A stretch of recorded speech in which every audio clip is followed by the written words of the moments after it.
Silks శ్రీరస్తు శుభమస్తు sale ప్రతి 25,000 రూపాయల కొనుగోలుపై ఒక గోల్డ్ కాయిన్ ఉచితం.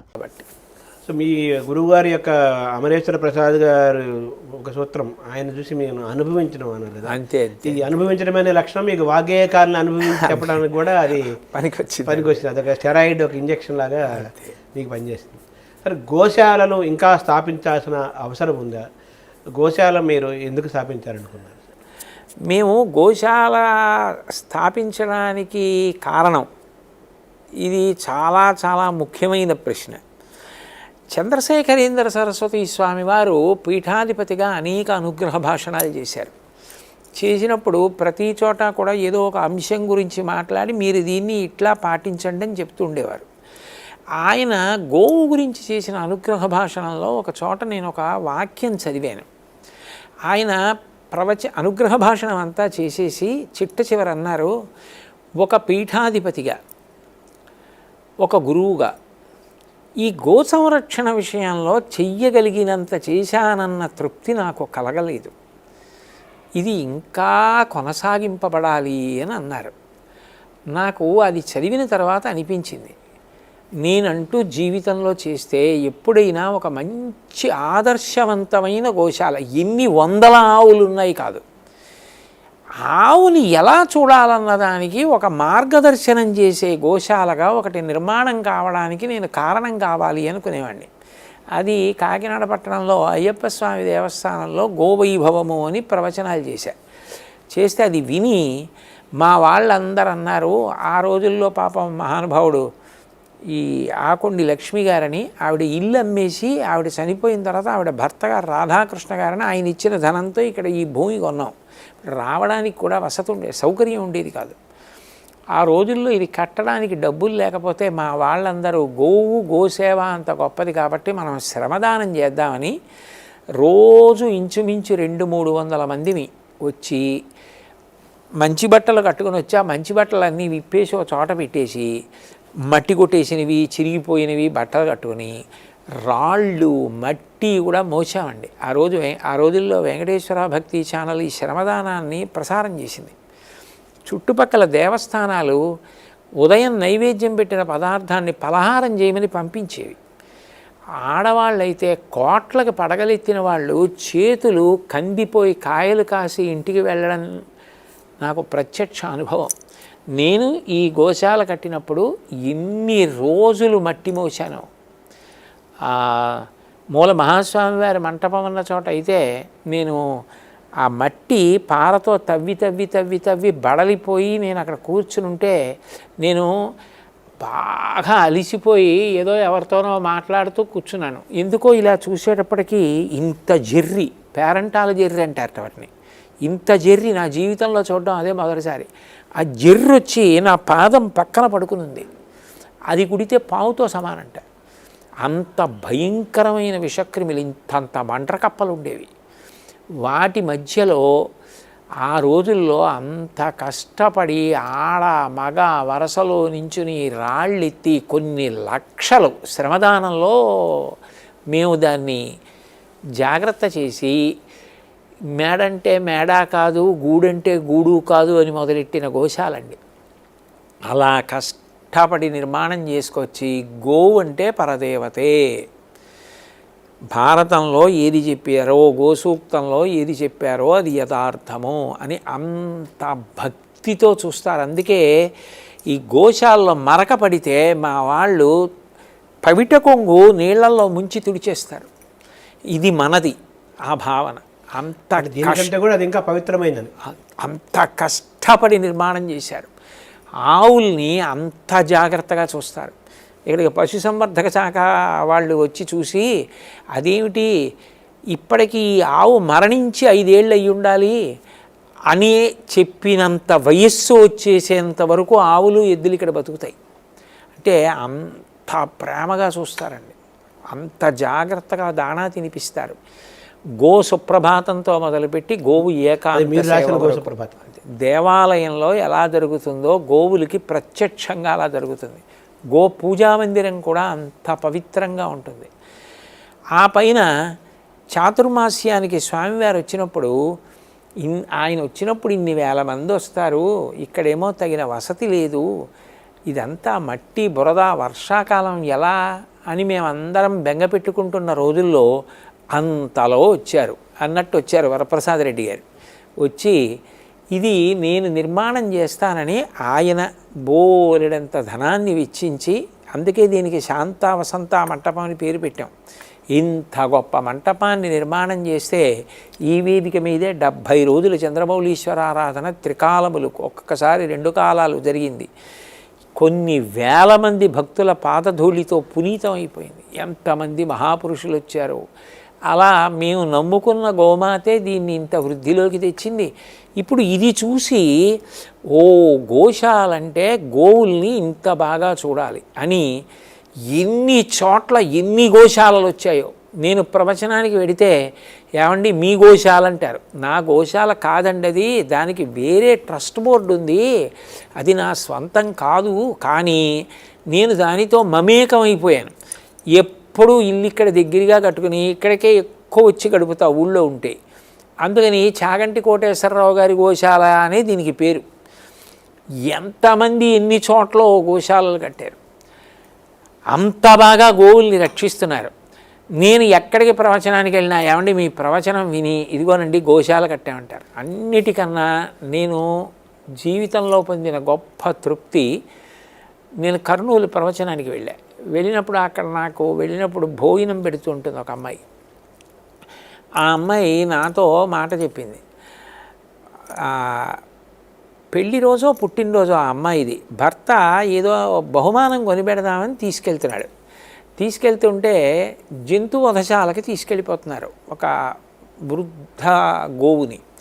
ఆమె నాకు ఏం వద్దు, ఆ ఆవుని కొనిపెట్టండి అంది. ఆయన వెంటనే అది ఆపి వాళ్ళతో మాట్లాడి ఆ కదలలేకపోతున్న వృద్ధ గోవుని కొనిపెట్టాడు. ఆ అమ్మాయి ఆ ఆవుని సాకి కొన్నేళ్ళు బతికింది. దాన్ని ఎంత కన్న తల్లిని చూసుకున్నట్టు చూసుకొని తనంత తాను శరీరం వదిలిపెట్టేసే వరకు కాపాడింది. అలా ఎన్నో గోశాలలు వచ్చాయి, ఎందరో గోవుల్ని పోషిస్తున్నారు. నేను చూస్తుండగా మా వీధుల్లో ఆవు వస్తే కర్ర పెట్టి కొట్టేవారు. ఇవాళ నేను పొద్దున్న వీధిలోంచి బయటకు వచ్చి చూసేసరికి ఏ గోవు పృష్ఠభాగం చూసినా పసుపు కుంకాలతో అలంకరింపబడి ఇళ్ల ముందుకు వెళ్ళినప్పుడు ఆవుల్ని పిలిచి ప్రేమతో పెడుతూ ఉంటారు. బియ్యమో బెల్లమో తోటకూరో ఏదోటి పెడతారు తప్ప కర్రతో కొట్టేవాళ్ళు లేరు ఇవాళ ఆవుని. చాలదా తృప్తి? పెద్ద ఆయన నేను అంత భక్తితో గౌరవించే మహాస్వామి వారు ఏది కోరుకున్నారో దాన్ని ప్రచారం చేయడంలో, గో సంరక్షణలో ఆయన సంతోషం కొరకు నేను ఏదో చేయగలిగాను నా శక్తి కొలది. ఇది నా జీవితానికి గొప్ప సంతోషం అండి. ఇప్పుడు ఎన్ని గోవులు ఉన్నాయండి? ఇప్పుడు ఇక్కడ దగ్గరగా ఒక 150 దగ్గర ఉంటాయండి. మళ్ళీ కొత్తవి పుట్టేస్తూ ఉంటాయి, పెరుగుతూ ఉంటాయి. నార్త్లో కూడా ఈ తరహా గోశాలలు ఎక్కడ లేవు నాకు తెలిసినంత వరకు. దీన్ని ఇక్కడ గోవుని పోషించే విధానమే ప్రత్యేకంగా చేస్తామండి. బహుశా లేదేమో అనుకుంటున్నాను, ఏమో ఎక్కడైనా ఉందేమో నాకు తెలియదు. అంటే నేను చూసినంత వరకు అనవలసి ఉంటుంది. అంటే గోవును మనం ఎలా పూజించాలి, గోవును మనం ఎలా ఆరాధించాలి, గోవును ఎలా చూడాలి, గోవును మనం ఎలా సంరక్షించాలి, గో సంపదను మనం ఎలా పెంచుకోవాలి అనేది తరతరాలుగా మన మన మన సారస్వతంలో చెప్పుకుంటూ వచ్చారు కదా. అవునండి, అవును. దాన్ని మనం ఎందుకు మర్చిపోయాం? మనం జాతి ఎందుకు మర్చిపోయింది? అది మరిచిపోయారన్న విషయానికే చంద్రశేఖరేంద్ర సరస్వతి స్వామి వారు అంత బాధపడ్డారు. గోవుని కాపాడుకోవాలి, గోవుని కాపాడుకోవడం విషయంలో ఎక్కడో పొరపాటు జరుగుతోంది. ఇది మన అందరం కూడా గోవుని ప్రేమించడం, గోవుని రక్షించుకోవడం నేర్చుకోవాలి. ఎందుకంటే అసలు గోవు లేని నాడు యజ్ఞం లేదు, యజ్ఞం లేని నాడు దేవతలకు హవిస్సు లేదు, దేవతలకు హవిస్సు లేని నాడు వాన లేదు, వాన లేని నాడు మనందరికీ క్షేమం లేదు. కాబట్టి ఇన్నిటికీ ఆధారమైనటువంటి గోవుని కాపాడుకోకపోతే అసలు సనాతన ధర్మపు పునాదులు కదులుతున్నాయి. ఆ పునాదిని కాపాడుకోవాలి అంటే అది గో సంరక్షణ దగ్గర ప్రారంభం కావాలి అని చెప్పి ఆయన చెప్పిన మాటలు నాకు స్ఫూర్తినిచ్చాయి. దాని గురించి ప్రచారం జరగాలి అని చెప్పిన కారణం చేత నేను ప్రత్యేకం గోవు గురించి ప్రవచనాలు చేసి భీష్ముడు ఏం చెప్పాడో, కృష్ణుడు ఏం చెప్పాడో, పెద్దలు ఏం చెప్పారో, గోసూక్తం ఏం చెప్పిందో, వ్యాస భగవానుడు గో సూక్తంలో ఏమని సూక్తాన్ని ఇచ్చాడో, దుర్గా సూక్తం, పురుష సూక్తం, శ్రీ సూక్తంలాగా వాటిని ఆధారం చేసుకుని ఇక్కడ గోపూజలు అవి నిర్ధారింపబడ్డాయి తప్ప ఏదో మౌఢ్యంగా చేసేది కాదండి. ఆఖరికి పూజ కూడా అక్కడ ఎట్లా చెప్పబడిందో అట్లాగే దానికి ప్రమాణంగా తీసుకుని పూజా కార్యక్రమాన్ని నిర్ణయించి నిర్వర్తిస్తారు. ఇక్కడ మొత్తం కంప్లీట్గా ఈ గోశాలను ఎలా నిర్వహించాలి, పూజా విధానాలు ఎలా ఉండాలి, ఏ ఏ సమయాల్లో ఏం చేయాలి అని కూడా ఒక ఒక ప్రణాళిక ఉంటుంది, ప్రణాళిక తయారు చేశారు. అంతా దాని ప్రకారమే నడుస్తుంటుంది రోజు. అంటే మనల్ని గతంలో బ్రిటిష్ వాళ్ళు, అంతకుముందు ముస్లిమ్స్, రకరకాల వాళ్ళు పాలించడం వల్ల ఈ పాలనలో మనం గో సంపదని పోగొట్టుకోవటము, గోవును పూజించే సంస్కృతిని పోగొట్టుకోవడం జరిగిందని చెప్పుకోవాలా మనం చరిత్రపరంగా చూస్తే. ఒకరిని అనడం కన్నా మనం ఆ విషయంలో విస్మృతి పొందామని మన దోషాన్ని మనం పరిశీలించుకుంటే బాగుంటుందేమో అని నేను అనుకుంటున్నాను. అదే మనం పోగొట్టుకున్న దాన్ని గుర్తు తెచ్చుకొని పోగొట్టుకున్న దానికి బాధపడడం కన్నా వర్తమానంలో ఉపయోగించుకొని వాటి పట్ల పూజ్య భావనతో ప్రవర్తించి రక్షించగలిగితే అదే చాలు. గతం అయిపోయింది ఏదో అయిపోయింది, మనం పొందాలి, మన సంపదను చాలా కోల్పోయాము, అందులో గో సంపద ఒకటి. అంతే. గోను పూజించే సంస్కృతిని కోల్పోయాము, గో సంపదను కోల్పోయాము. అంతే. ఒకప్పుడు అందరిళ్లలో మనకి పాడి పసు పంట రెండు ఉండేవి కదా, పశువులు ఉండేవి కదా. ఆల్మోస్ట్ అవన్నీ పోతున్న ప్రయాణంలో. ఇప్పుడు మళ్ళీ చాలా మార్పు వస్తుందండి. ఇప్పుడు కాలేజీల్లో ఆవులు ఉంటున్నాయి, ఆఫీసుల్లో కూడా కొన్ని చోట్ల గోవుల్ని పెడుతున్నారు. నేను చూసి నన్ను తీసుకెళ్ళి ప్రవచనాలకు వెళ్ళిన చోట్ల ఇదిగోనండి మేము ఇలా గోశాల పెట్టామని నేను చూసినవి కాలేజీల్లో పెట్టినవి చూశా.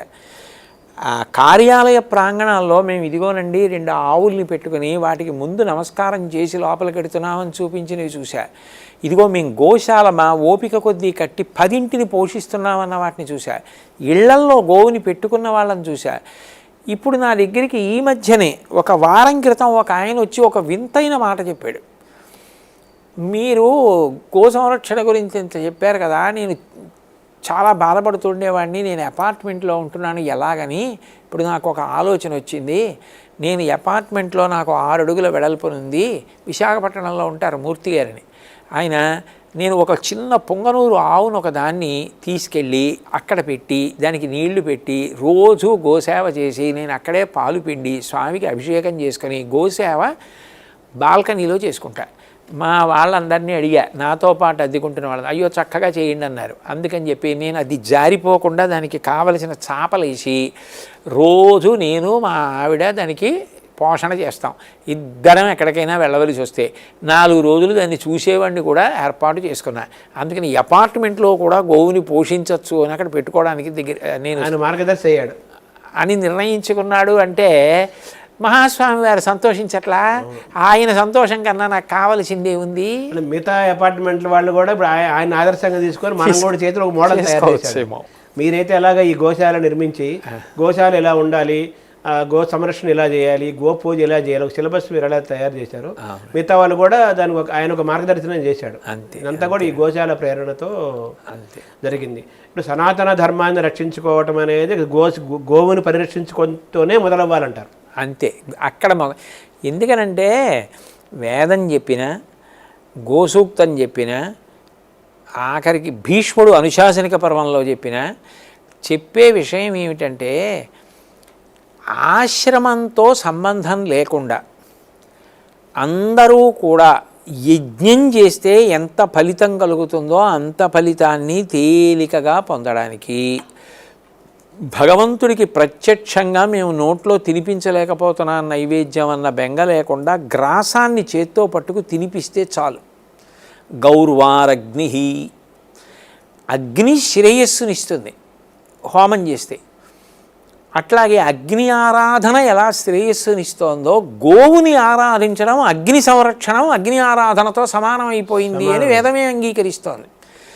ఆగావో అగ్మన్నుత భద్రమక్రన్ సీదంతు గోష్ఠేరణయంతస్మే ప్రజాపతి పురురూపాహ్యస్యు ఇంద్రాయ పూర్వీరుషసోదుహానా. ఎప్పుడు దూడలతో ఆవులు అలా అరుస్తూ ఉండాలి, మాకు వాటి అరుపులు వినపడుతూ ఉండాలి, అవి చక్కగా పాలిస్తూ ఉండాలి, అవి ఏ రోగాలు లేకుండా వృద్ధిలోకి రావాలి అని గోసూక్తం అడుగుతోంది.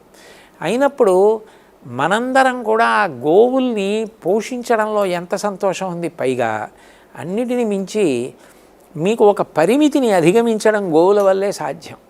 అందరూ దేవాలయంలోకి వెళ్ళరు, అందరూ దేవాలయంలో స్వామికి అభిషేకం చేయించారు, అందరూ స్వామికి నైవేద్యం పెట్టరు. కానీ గోవు దగ్గరికి వెడితే మీరు గోవుకి గ్రాసం పెట్టారనుకోండి, భగవంతుడికి పెట్టినట్టని అంగీకరిస్తున్నారుగా. అది నేను చెప్పట్లా, భీష్మాచార్యుల వారే స్వయంగా చెప్పారు. గోవు పృష్ఠభాగమునందు ఉన్నది లక్ష్మి అని, మామూత్ర పురీషంబులు భామా నీకు నివాసంబగు అని, నువ్వు అందులో నెలకొని ఉండు, మా ఇంపు కలగగమాకున్నని గోవులు అడిగాయని, మూత్రపురీషములలో లక్ష్మీదేవి ఉందని, అందుకని గోశాలంటే లక్ష్మీ నివాస స్థానమని భీష్ముడే చెప్తే కాదనడానికి, అది పశువనడానికి మనం ఎవరం? భీష్ముడి కన్నా గొప్పవాళ్ళమా, వ్యాసుడి కన్నా గొప్పవాళ్ళమా ఇటువంటి తీర్మానాలు చెప్పడానికి? అంటే మనం పశువు అవుతాం. నేనంత మాట అనలేకపోయారు, మీరు నిజమైన భక్తితో మంచి మాట అన్నారు. అదే శాస్త్రవాక్కుకి కట్టుబడింది మర్యాద కదా. అనుశాసనిక పర్వంలో అంపశయ్య మీద పడుకుని చెప్తున్నాడు ఆయన. ఆయనకి ఏం అవసరం, ఆయనకి ఆవులు సన్మానిస్తాయని చెప్పాడు. ఆయన చెప్పిన మాటలు మనకి ఆదర్శవంతములు అయినప్పుడు ఆ గోవు దగ్గరికి వెళ్ళి చేసిన పూజ ప్రత్యక్షంగా మీరు లక్ష్మికి చేస్తున్నారు. అక్కడ కాసిన నీళ్లు పోసి గోవును తొడవగలిగితే దేవతలందరూ అందులో ఉన్నారు అని భీష్ముడు నిర్ధారించి చెప్తున్నాడు. నీకు తల్లి వెళ్ళిపోయిందని ఎందుకు బెంగ పెట్టుకుంటావు? గోసేవ చెయ్యి, అమ్మ సేవే. పుట్టినరోజు నాడు అమ్మ లేదని ఎందుకు బెంగ పెట్టుకుంటావు? ఆవు పాలు తాగు, అమ్మ నీకు చేసి ఇచ్చిన మధుర పదార్థమే. అయినప్పుడు అటువంటి జగత్ కళ్యాణకారకములైనటువంటి గోవుల్ని పోషించండి అని జగద్గురువులైనటువంటి మహానుభావులు అపరశంకరావతారులు, సాక్షాత్ చంద్రశేఖరేంద్ర సరస్వతీ మహాస్వామి వారు అంటే ఏదో గౌరివీడి మరియు గంగవీడి భువిని వెలసినట్టి భవులవు నీవందు చంద్రశేఖరేంద్ర సంయమీంద్ర అంటారు. సాక్షాత్తు శివావతారంగా ప్రస్తుతించారు నడిచే దేవుడిని. అంతటి మహానుభావుడే గౌ సంరక్షణ చెయ్యాలన్నారు జగద్గురువులు. శృంగేరి భారతీతీర్థస్వామి వారు కాకినాడ వచ్చినప్పుడు కూడా గోపూజ చెయ్యకుండా వెళ్ళరు ఎక్కడికి. చంద్రశేఖర భారతీ స్వామి వారు అయితే శారదకి పూజ చేయడానికి వెడుతుంటే ఎక్కడి నుంచో ఆవు వచ్చి గుమ్మల్లో పడుకుంది. గబగబా వచ్చి శిష్యులు దాన్ని లేపుతున్నారు. ఆయన వద్దని చెప్పి గుడిలోకి వెళ్ళలా, పీట వేయమని కూర్చుని పృష్ఠభాగంలో గోవుకి పూజ చేసి వెనక్కి వెళ్ళిపోయారు గురునివాసలోకి. అదేమిటంటే అదే శారద.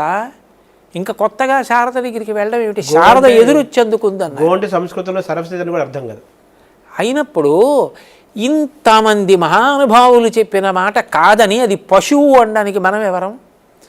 వారు చెప్పిన మార్గంలో ప్రయాణించి అందరికీ అందుబాటులో ఉన్నదాన్ని ఆరాధించుకొని సంస్కృతి యొక్క మూలాలు కాపాడుకుంటే పెద్దలు చెప్పిన పని ఒక్కటైనా చేయగలిగామనో తృప్తి ఉంటుందని ఈ గోశాలని ఇంత జాగ్రత్తగా నిర్వహించడానికి ప్రయత్నం చేస్తూ ఉంటాం. మామూలుగా మీరు చెప్తున్నట్లుగా ఈ వైదిక పరంగా చూస్తే, మన వైదిక ధర్మ నిష్ఠతో ఆ మార్గంలో చూస్తే గోవు యొక్క ప్రాశస్త్యము ప్రాముఖ్యత మనకు కనిపిస్తుంది.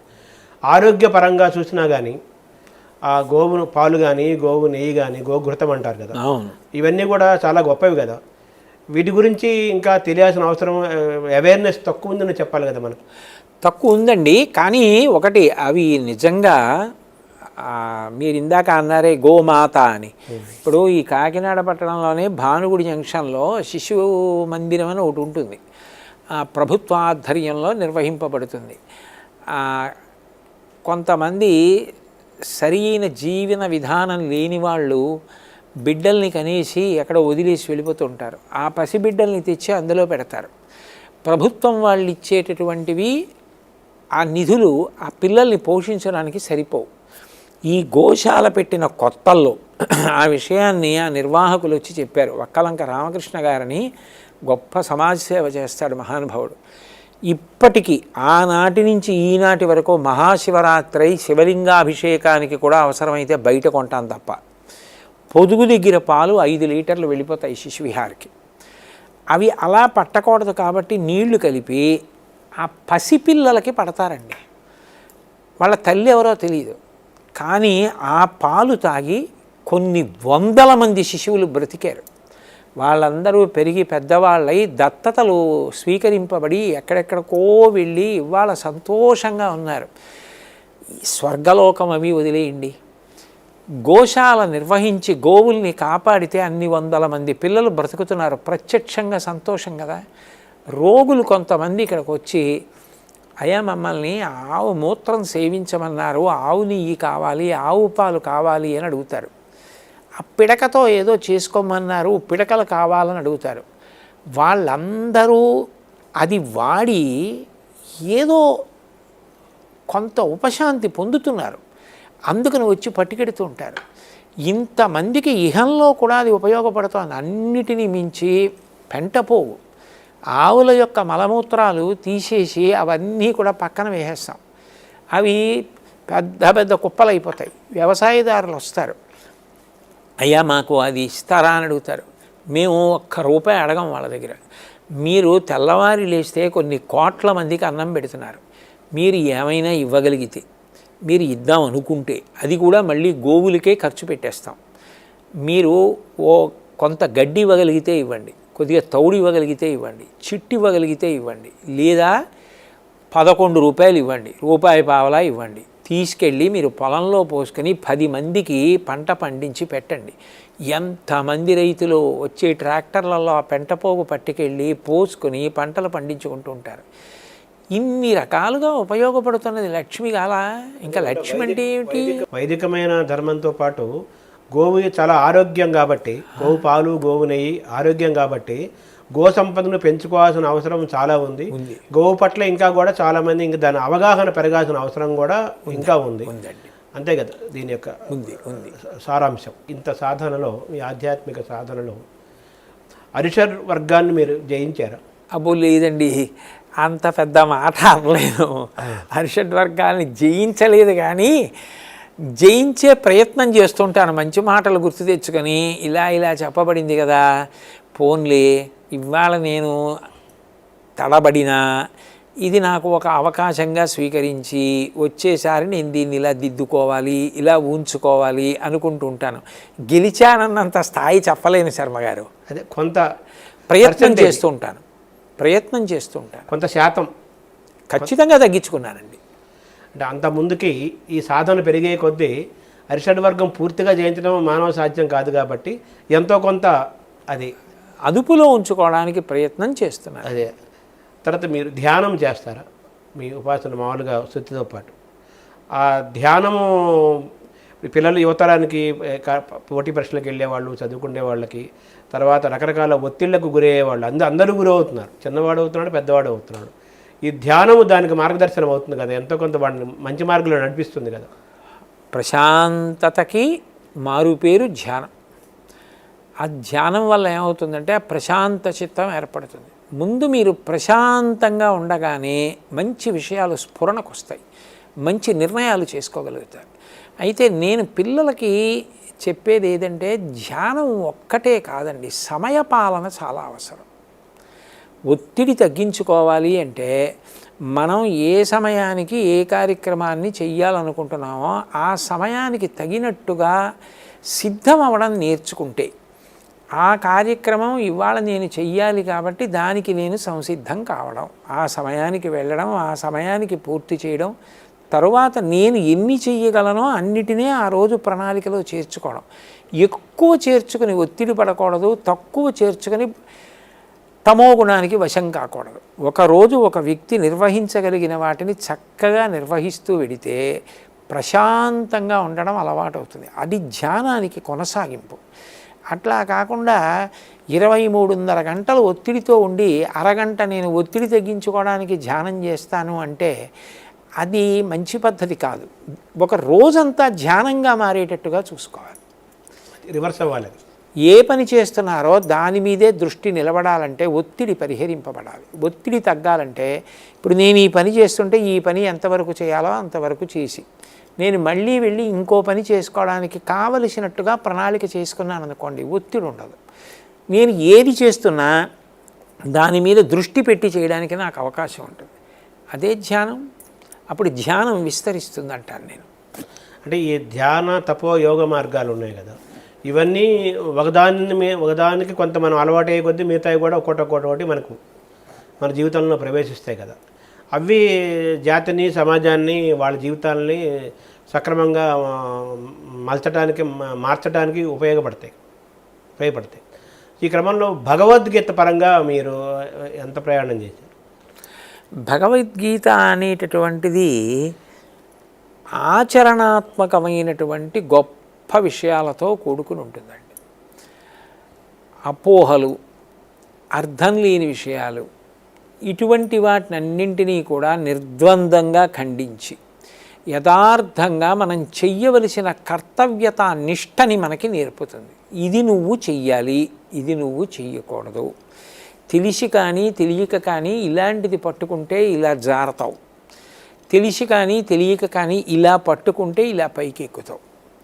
దీన్ని చాలా అందంగా చక్కగా బోధ చేస్తుంది భగవద్గీత. అందుకే అది నాకు ఆచరణాత్మకంగా అనిపిస్తుంది. చూడండి, ఒక శ్లోకం ఉంటుంది, ధ్యాయతో విషయాన్ పుంసః సంగత్ శిశూపజాయతే సంగాత్ సంజాయతే కామః కామాత్ క్రోధోభిజాయతే క్రోధాత్ భవతి సమ్మోహః సమ్మోహాత్ స్మృతివిభ్రమః స్మృతిభ్రంశాత్ బుద్ధినాశో బుద్ధినాశాత్ ప్రణశ్యతి. అనవసరపు విషయం జోలికి వెళ్ళి దాన్నే పట్టుకుంటే ఎంత వేగంగా జారిపోయి ఎక్కడికొచ్చి పడిపోతాడో చెప్తుంది. ఒక విషయాన్ని పట్టుకోవలసిన రీతిలో పట్టుకోవడం చిట్ట చివరికి ఏ ప్రయోజనానికి కారణమవుతుంది అంటే ఏడవలసిన అవసరం ఉండదు. అసలు భగవద్గీత ప్రారంభమే అది కదండి.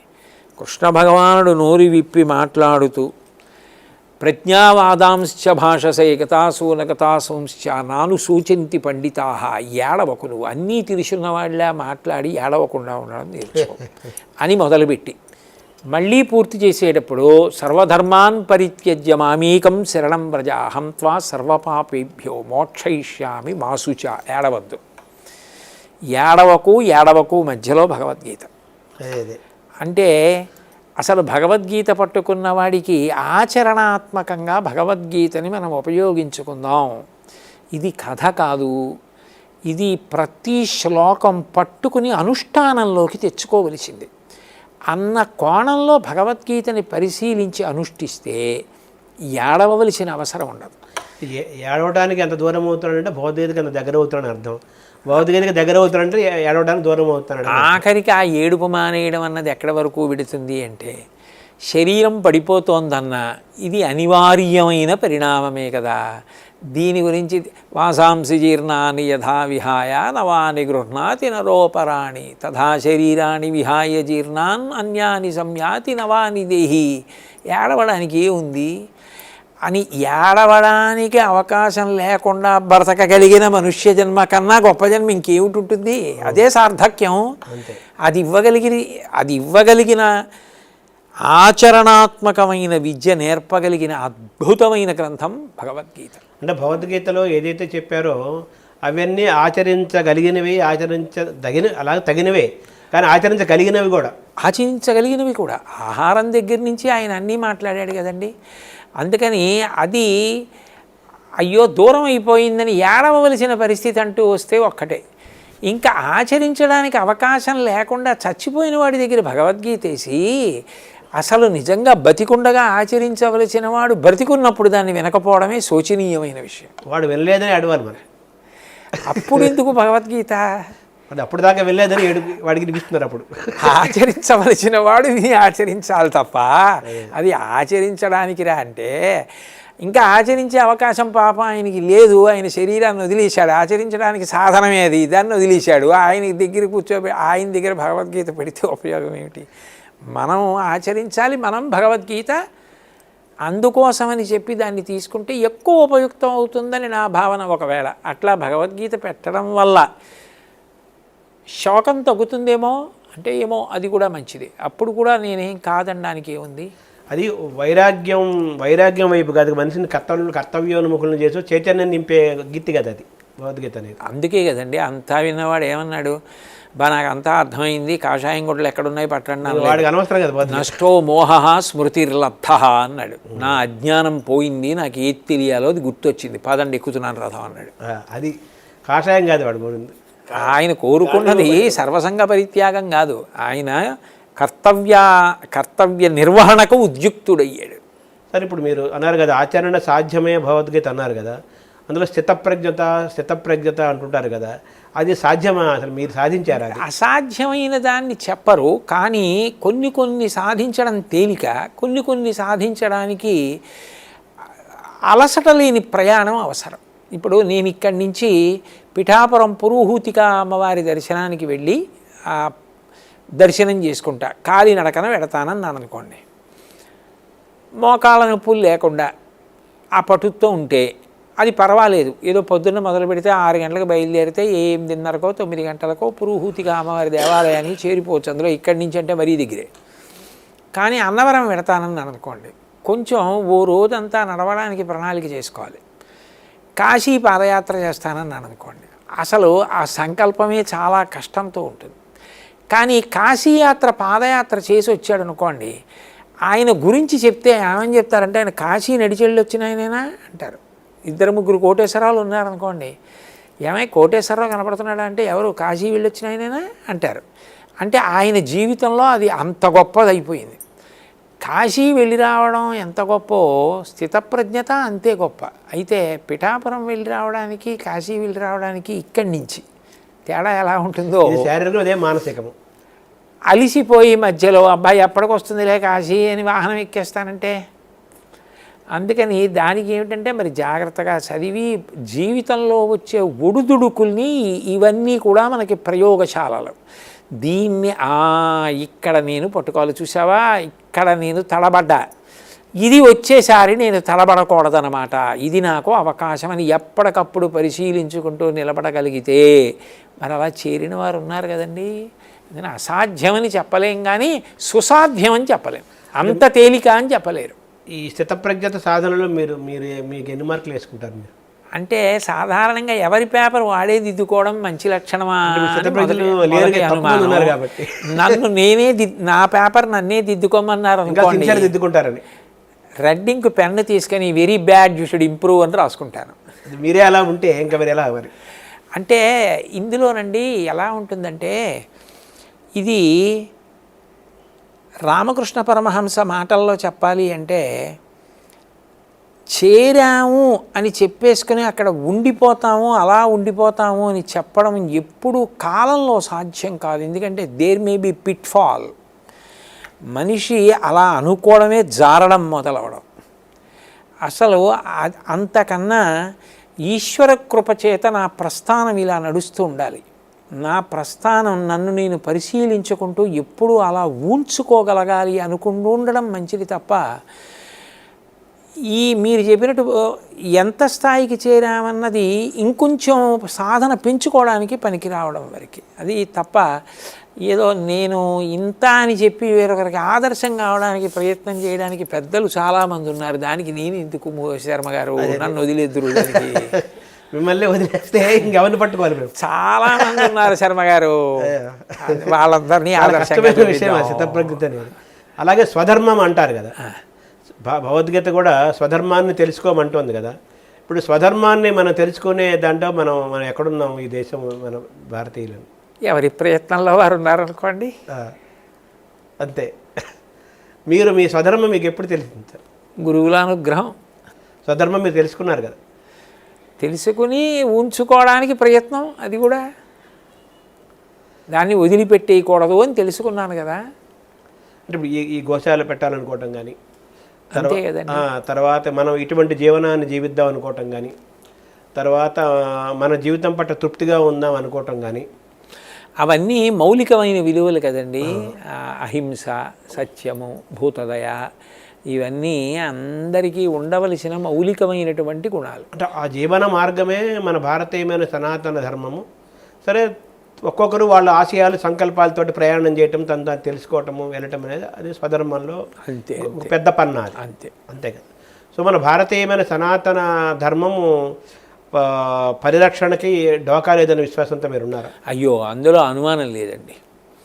ఏంటంటే వైతాళికులు వస్తూ ఉంటారు, మహానుభావులు ఎప్పటికప్పుడే మహాత్ములు వస్తూ ఉంటారు. వాళ్ళు వాళ్ళ జీవన విధానం ద్వారా, వాళ్ళు చేరిన లక్ష్యం ద్వారా దీని వైభవాన్ని నిరూపిస్తూ ఉంటారు. చంద్రశేఖరేంద్ర సరస్వతి స్వామి వచ్చారు, చంద్రశేఖర భారతీ స్వామి వచ్చారు, అరబిందో వచ్చారు, చంద్రశేఖర భారతీ స్వామి వచ్చారు, భారతీ తీర్థ మహాస్వామి, ఎంతమంది మహాపురుషులు, భగవాన్ రమణులు, డొక్కా సీతమ్మ గారు, జిల్లిళ్ళమూడి అమ్మగారు, ఎంతంతమంది ఎన్ని ఈ కాలం మనం అంతా గతం చెబుతున్నాం. ఈ కాలంలో ఈ కాలంలో కూడా ఎందరో ఉన్నారు.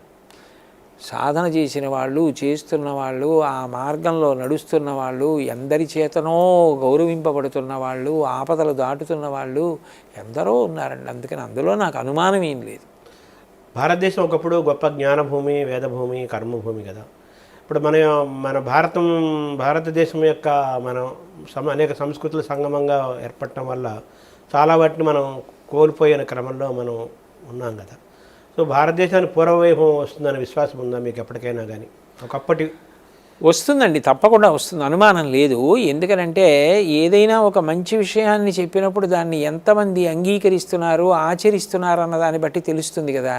ఇప్పుడు నేను ఈ విషయంలో ఏమీ అబద్ధం చెప్పట్లేదు. నేను ఇప్పుడు ఇంత కష్టపడి ఇంకా ఎందుకు ప్రవచనాలు చేస్తున్నాను అంటే, నేను ఇలా గోశాలలోకి వస్తూ ఉంటేను మా ఇంటి దగ్గరికి ఎవరో వస్తూ ఉంటారు. వాళ్ళు మీరు ఇదిగో ఈ మంచి విషయం చెప్పారు కదా, దీన్ని మేము పాటిస్తున్నాం అని చెప్పిన వాళ్ళు రోజు కనీసం ఒక 50 మంది అయినా ఉంటారు. దీనికి నాకన్నా ఈ గోశాలలో ఉన్నటువంటి కార్యకర్తలు ప్రత్యక్ష సాక్షులు. ఎంతమంది వచ్చి ఆ మాట చెప్తూ ఉంటారని. అంటే ఏదైనా మంచి మాట చెప్తే మంచి మాటని అంగీకరించేవాళ్ళు, ఆచరించేవాళ్ళు చాలామంది ఉన్నారు. చాలామంది ఉన్నప్పుడు ఆ వైభవాన్నది సంతరించుకుంటుంది, అది నిలబడుతుంది, నిలబడి ఉన్నది కూడా. సో ఈ గోశాల నిర్మాణమే ఒక ఉదాహరణగా చెప్పాలి. అంతే అంతే, బాగా చెప్పారు. గోశాల నిర్మాణమే ఒక ఉదాహరణ. సో ఇంతమంది కోట్లాది మంది మీ పట్ల ఒక ఆరాధనా భావంతో, ఒక భక్తి భావంతో మిమ్మల్ని శాంతాపేటకి వరప్రసాద్ రెడ్డి గారు లాంటి వాళ్ళు, చాలామంది నేదురు కృష్ణమూర్తి గారు లాంటి వాళ్ళు, ఎస్పీ బాలసుబ్రహ్మణ్యం గారు, ఇలాంటి వాళ్ళు విభిన్న రకమైన మానసిక ప్రవృత్తులు కలిగిన వాళ్ళు, తర్వాత విభిన్న రంగాల్లో చాలా ప్రతిభావంతులు, విజయవంతమైన వ్యక్తులు, వీళ్ళందరూ కూడా మిమ్మల్ని గురువుగా భావిస్తున్నప్పుడు మీకు ఏమనిపిస్తూ ఉంటారు? మిమ్మల్ని మీకు వాళ్ళ గొప్పతనం అనిపిస్తుంది. వాళ్ళకి ఏదో గురుత్వం అన్నది శర్మ గారు, నేను యథార్థం చెప్తా, అవతల వారిని బట్టి ఉంటుందండి. ఇప్పుడు గురువుగారిని పిలవడం గురువు కాదు, గురువు. భగవాన్ రమణుల మాటల్లో చెప్పాలంటే, ఆయన నన్ను ఉద్ధరించగలడు, ఆయన మాట నేను పాటించాలి, ఆయన మాట నేను నమ్మితే నా జీవితం బాగుంటుందన్న విశ్వాసమే గురి. ఆ గురి మీకు ఎవరి ఎందుకు కలిగిందో వారే మీకు గురువు. వారికి ఆ గురి నా ఎందుకు కలిగిందనుకోండి, నిజంగా అది వారి గొప్పతనం. ఎందుకంటే ఇప్పుడు మీరు చెప్పిన పేర్లన్నీ కూడా లబ్ధప్రతిష్ఠులైన వ్యక్తులు. అటువంటి వారు అంత గురిని నా ఎందు పొందితే అది వారి గొప్పతనం. తద్వారా నేను వారికి ఏదైనా ఉపయోగపడగలిగితే వాళ్ళ జీవితాల్లో, అంతకన్నా నాకు సంతోషకరమైన విషయం లేదు. ఇటువంటి వాళ్ళందరూ నా పట్ల గురుభావంతో ఉన్నారు కాబట్టి నేను ఇంకా నాలో గురుత్వం పెంచుకోవాలనే ఒక శ్రద్ధాభక్తులతో మీరు ఉంటారు కదా. అంటే నేను ఎప్పుడూ ఏ మార్గంలో పెడుతున్నానో దాన్ని నా మీద రాళ్ళు వేసినా వదులుకోను, నా మీద పువ్వులు వేసినా సంతోషించను. నాకు రెండు ఆ విషయంలో మాత్రం ఒకటే. అది స్థితప్రజ్ఞతే కదా. అది నేను ఏది పట్టుకుని ఉన్నానో అది నాకు గురువుల చేత, పెద్దల చేత విధింపబడినది కనుక అది నేను ఈ జీవితంలో ఇక వదిలిపెట్టేది కాదు. ఇది స్థితప్రజ్ఞతే కదా. అది ఆ ధృతి, పట్టుదల. ఇంకా అది మాత్రం నన్ను ఉత్తీర్ణుండి చేస్తుంది, నన్ను జీవితంలో చేర్చవలసిన చోటుకి చేరుస్తుంది అని నమ్మాను. కాబట్టి ఆ పదంలో అలాగే ప్రయాణిస్తాను. ప్రయాణించినప్పుడు అమాయకత్వం చేతనో, సరిగా అర్థం కాకో, లేకపోతే నేను సరిగా చెప్పలేకపోయిన కారణం చేతనో ఒక్కొక్కసారి ఎవరైనా నా మీద రాళ్ళు విసరచ్చు. అప్పుడు అది నన్ను నేను దిద్దుకోవడానికి అవకాశంగా తీసుకుంటాను. రెండు, వాళ్ళు నాకు స్నేహితులు కావాలని నేను భగవంతుడికి నమస్కారం చేస్తాను. మా మధ్య అపోహ ఉండకూడదని. అంటే మన ఆచార వ్యవహారాలన్నీ కూడా శాస్త్రీయమైనవే కదా. అందులో అనుమానం లేదండి. ఒకవేళ శాస్త్రీయం కానిదనుకోండి, ఆచరించనే వద్దు. అది శాస్త్రీయము కాదు, అది మంచిది కాదు అని రూఢమైతే అది నిజంగా శాస్త్రము చేత అంత కఠినముగా ఆ కోణంలో అలా చెప్పబడలేదు అని మీకు అనిపిస్తే అది పాటించక్కర్లా. ఇప్పుడు చూడండి, శాస్త్రం ఏదైనా చెప్తే మనిషి పరిస్థితిని దృష్టిలో తీసుకుంటుంది. తలస్నానం చేయి అంటే నీకు 104 జ్వరం ఉన్నా చేయమనే కాదు, సహజ స్థితిలో సాధారణ స్థితిలో తలస్నానం చేయి. పడిశం పడుతున్నట్టు అనుమానం ఉందా, కంఠం వరకు చెయ్యి. ఒళ్ళు వేడెక్కుతోందని అనుమానం ఉందా, నడుము వరకు చెయ్యి. ఇప్పటికే ఒళ్ళు వేడెక్కిపోయిందా, పాదాలు కడుక్కో. పాదాలు కడుక్కోవడానికి కూడా లేస్తే వణుకుతున్నట్లుగా అనిపిస్తోందా, బొటనవేళ్ళు కడుక్కో. అది కూడా మంచం మించి లేచే స్థితి కాదా, విభూతి చల్లుకో. విభూతి కూడా చల్లుకోలేవా, గోవిందా గోవిందా అనడానికి కూడా స్పృహ లేదా? నీ బదులు నీ కొడుకుని సంధ్యావందనం చేసేవారు, నీ కొడుకుని చేసేవారు, నువ్వు చేయవలసిందే. అందుకు వాడు తనుభవుడయ్యాడు. ఇక చేయలేననుందా, ఆ మాట గోవు చెవిలో చెప్పి వదిలిపెట్టేసేయి. నీకు అవకాశం ఉన్నప్పుడల్లా భగవన్నామం చేయి. అంటే మీ శరీరం యొక్క స్థితిని దృష్టిలో పెట్టుకుని ఇన్ని భూమికలలో ఉన్నప్పుడు ఆచరణాత్మకమైనదే ఉపదేశం చేసింది. శరీరము సందర్భం కూడా మీరు ఏదో ఒకటి పట్టుకుని అదిగో అలా చేయమంది అందరికీ ఇది సాధ్యమా అనమని కాదు. ఎవరు ఎలా ఉంటారో అది వాళ్ళు చెయ్యాలి. పసిపిల్లవాడు అన్నం తినలేడు, అన్నం తినవలసిన వాడు సీసాతో పాలు తాగి బతకలేడు. ఎవడు ఏది చెయ్యాలో అది వాడికి చెప్పింది.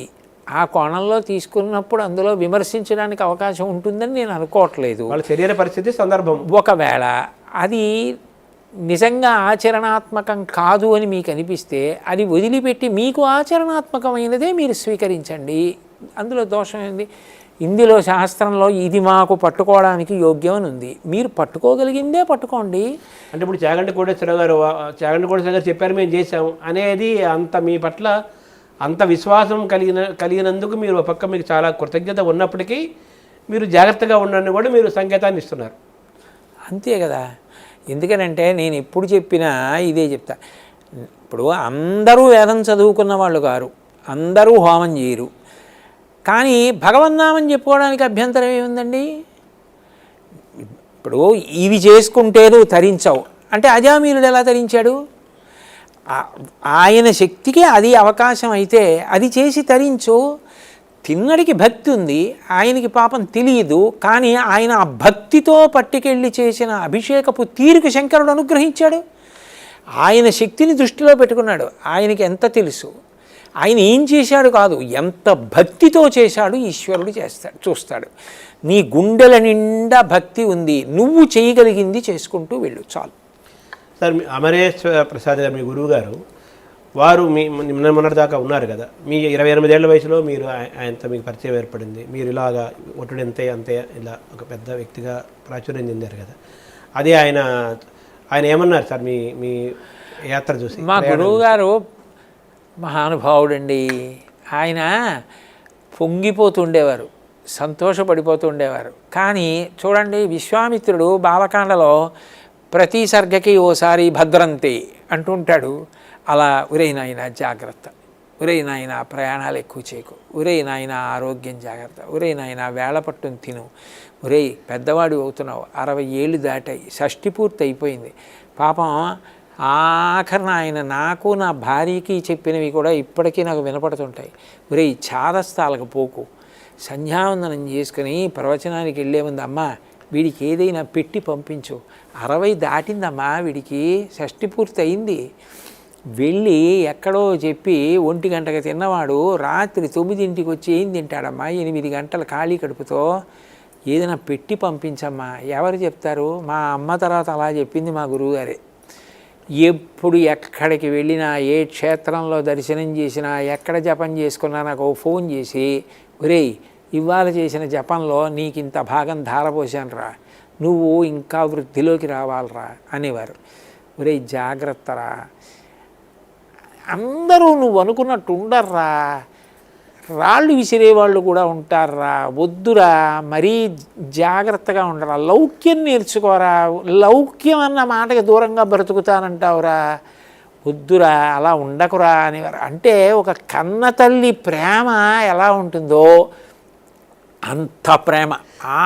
మీలో లౌక్యుడు లేడని ఆయన గుర్తించారంటారా? అంటే లౌక్యుడు లేడు అని గుర్తించలేదు అని నేను అనుకోను కానండి, లౌక్యం పాళ్ళు ఎక్కువ ప్రదర్శించడు అని అనుకున్నారేమో గురువు గారు.